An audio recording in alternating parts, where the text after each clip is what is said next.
retórica, mas não sabem exatamente o que vão fazer depois.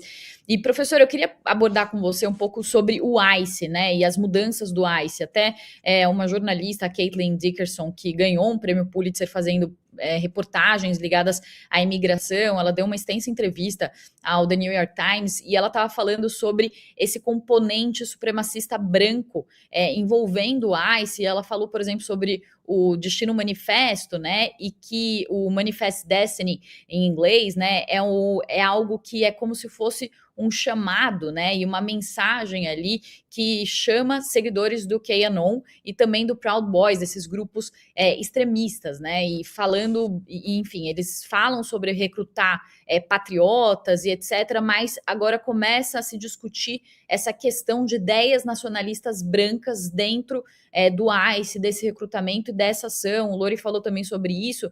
Eu queria entender, professor, qual é a diferença do ICE para o governo Biden, ou para o que o ICE fazia antes, e o que o ICE, essa polícia de imigração, está fazendo agora, e se o senhor acha que essas conversas sobre existir esse componente supremacista branco, de fato, estão dentro da instituição hoje. O Washington Post, inclusive, traz uma reportagem bastante detalhada sobre isso, explicando como a administração Trump, pelas redes sociais, se utiliza de uma série de símbolos desses grupos que você mencionou, incluindo músicas, incluindo slogans, uma série daqueles que a gente chama de apito de cachorro, né? Ou seja, aquele apito que só quem do meio, né, sabe o que significa, né, que entende como aqueles símbolos operam. Tá? Então, no mínimo, ou são pessoas que têm simpatia por esse tipo de questão, ou são pessoas que estão, de fato, propositalmente utilizando este apito de cachorro. Agora, o que a gente tem nessa questão do ICE propriamente dita é que, como o Lorival falou, esse provavelmente o principal tema do Donald Trump junto com a economia. A economia é o tema principal e a imigração é o segundo tema. A imigração é um tema em que um dos poucos temas em que o Donald Trump tinha uma vantagem na avaliação da opinião pública. Esse é um tema muito caro ao Donald Trump. Ele se lança à política através dessa questão da imigração. Essa consistência. Se tem uma consistência política no Donald Trump, a única, né, é a questão desta postura dele anti-imigratória, coisa que ele sustenta desde 2015 de forma bastante contínua. Né? Então, se houve esse freio de arrumação e esse aparente recuo, só há uma explicação, e a explicação está que isto foi um desastre na opinião pública. Né? O Donald Trump agora está sendo mal avaliado, inclusive na questão da imigração. O eleitor ele vota pensando em símbolos, né? Ele não vota em políticas específicas. Então o eleitor pensa, claro, não queremos esses imigrantes violentos, etc. Mas então a imagem, então não é o imigrante violento, agora a imagem da imigração do Donald Trump é policiais federais atirando em um cidadão americano pelas costas. Esta imagem é muito simbólica. Imagens são poderosas na questão política. Né? E isto levou, e as pesquisas todas têm mostrado isso muito claramente, a um desastre completo na imagem da administração Trump no que vem na imigração, e alguns estão inclusive indicando que, para utilizar uma linguagem de estudiosos de opinião pública, isso foi um ponto de virada. Né? Você já tem hoje a maior parte dos americanos, e inclusive parte relativamente expressiva dentre republicanos, há um crescimento naqueles, uma opinião que há 2 anos atrás era uma opinião radical, que era abolir o ICE. Isso é uma opinião radical. Hoje, esta opinião, que era considerada radical há 2 anos atrás, ela é a maioria do público americano, segundo pesquisas recentes. Você tem mais de 50% do público americano que está favorável a abolir o ICE. Né?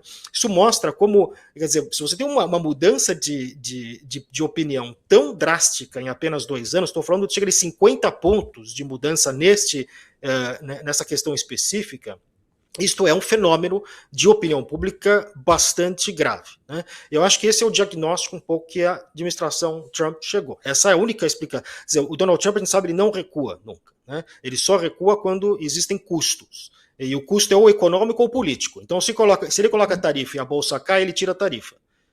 Se ele faz uma política e isso tem um custo político para ele muito grande, ele muda a política. Né? Tirando esses 2 custos, ele não vai mudar absolutamente nada. Então, esse é o ponto que o Donald Trump tem levado em consideração. O ICE, claro, existe. Muita gente fala, mas o Obama também deportou gente. Bom, as deportações do Obama, grande parte eram na fronteira. Né?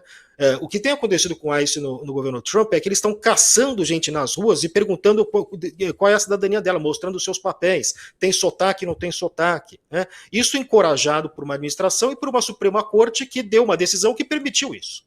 Né? Diz que não tem problema nenhum fazer isso. Então, isso reforçou essa ação, e particularmente liderada pelo Greg Bovino, que o Lorival mencionou, que tem muito essa perspectiva. Vazou um vídeo dele meio dando a indicar que sim, saiam prendendo quantas pessoas vocês quiserem. Né? Então, essa abordagem agressiva, uma coisa é então eu tenho uma informação sobre um imigrante legal, sobre alguém que cometeu um crime e tal, eu vou na casa dessa pessoa, eu vou atrás dessa pessoa, etc. Isso é uma coisa. Outra coisa é você ir no Walmart, nas ruas, e parando as pessoas e falar, me mostra aí os seus documentos, você é cidadão, você não é cidadão? Isto gerou uma situação muito complicada no público americano em geral, gerou uma situação, uma reação que a gente tem visto no voto, isso é outras pesquisas que claramente têm mostrado isso, o Donald Trump, que ganhou muito o voto latino, principalmente o voto latino jovem, masculino, nas eleições de 2024, todos esses ganhos que ele teve na eleição de 24 já foram totalmente apagados e perdidos. Né? Então, muita gente que votou. Eu tenho um colega meu que a gente conversa aqui, ele fala assim, e isso é uma verdade, né? O público americano, ele votou no Trump, mas não votou no trumpismo. São coisas distintas. O Donald Trump representava muitas coisas além do trumpismo, né? Dentre elas uma rejeição a políticas do Biden, do Partido Democrata, etc., e principalmente uma rejeição talvez a política migratória do Biden, que foi muito criticada, e mesmo os democratas estão assumindo agora problemas nisso. Né? Então, muitos deles perceberam que ao votar no Trump, eles receberam um trumpismo com anabolizantes, né? Porque o trumpismo do segundo mandato é o verdadeiro trumpismo, é o trumpismo sem amarras. É um trumpismo de um presidente que se cercou de pessoas que não vão dizer não para ele, ao contrário do Trump do primeiro mandato. Né? Então, acho que essa desconexão entre votar no Trump e receber o pacote completo do trumpismo, isso está sendo um pouco a origem aí desse curto-circuito que tem levado aí a uma queda na aprovação do Donald Trump, em especial num tema que é o mais importante para ele. E essas eleições de meio de mandato não tem Trump na urna, e o próprio Donald Trump falou que quando ele não tá na urna, a coisa complica, né? Quando os democratas saíram vitoriosos nas últimas eleições de novembro. E tem uma questão do ICE também, né, que tá ligada a Stephen Miller, que é o chefe de gabinete, que tem um papo até de que ele estaria funcionando ali como um primeiro-ministro de Trump, que agora o que eles dizem, a orientação geral para o ICE nesse momento vocês precisam tentar deportar o maior número possível de pessoas. Essa é a principal orientação. E as consequências disso ficam em segundo plano.